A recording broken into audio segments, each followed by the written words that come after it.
Okay guys, meron po akong ibabahagi sa inyo sa mga newbie na hindi pa po biyasa sa pag-inject. So ito po ay sachet.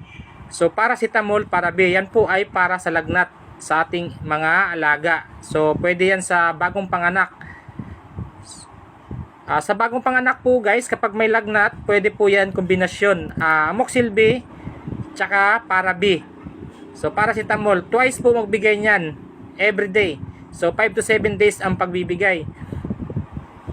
So kung wala namang lagnat, pwede po yung amoxil B lang ang ibigay. So 5 to 7 days ang pagbibigay. 2 sachet a day. So disclaimer guys, di po tayo nagpo-promote ng anumang produkto dito. Ito po ay for ideas only sa aking kapwa backyard hog research na nangangailangan ng konting idea para po maiwasan yung problema sa ating mga inahin. So yung amoxicillin guys, amoxil B, bawal po yan sa buntis. So yan lang yung paracetamol para B, pwede po yan kahit buntis basta may lagnat. So magbibigay lang naman tayo dyan kapag may lagnat.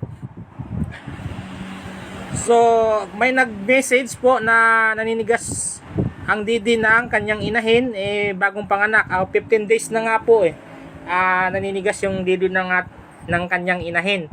So ibig sabihin po, may mali po sa procedure sa paggamot sa inahin. Lagi ko sinasabi po na kapag hindi po nagamot ng maayos ang inahin nung time na nanganak, apektado po yan. Hanggang sa pagwalay po yan, apektado po yung inahin dahil meron pa po yung infection sa loob.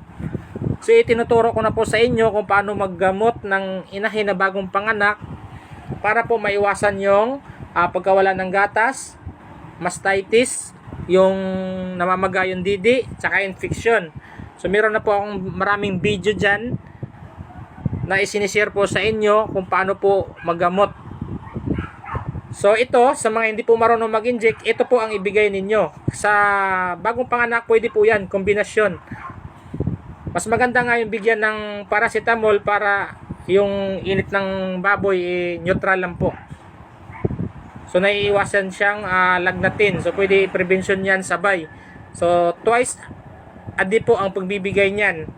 Sa mga hindi po marunong mag-inject, yan po ibigay ninyo. Gamutin nyo po ng maayos ang inyong inahin kapag bagong panganak. Dahil kapag hindi nyo po nagamot yan, lagi ko sinasabi na magkakaproblema po talaga yan.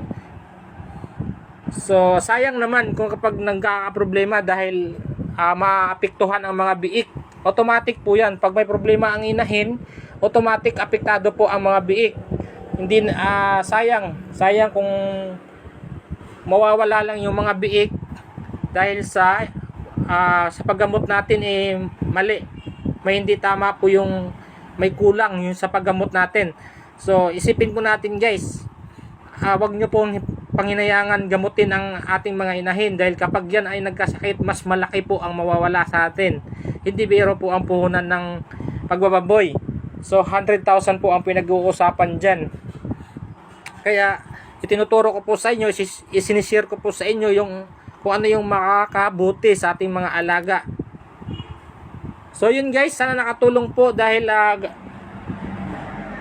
isa sa mga dahilan kung bakit nagkakaproblema ang mga biik ay nasa inahin po. Kaya paulit-ulit po tayo sinasabi na gamutin po ng maayos. About sa paggagamot, meron na po akong mga maraming video dyan. So baybayan nyo po lang yung mga video ko, lalo na sa mga newbie na gusto magka-idea at madagdagan yung kaalaman nila sa pag-iinahin. So meron na pong maraming video dyan. So yun lang guys, sana nakatulong po sa inyo. Maraming salamat. Happy farming everyone and God bless.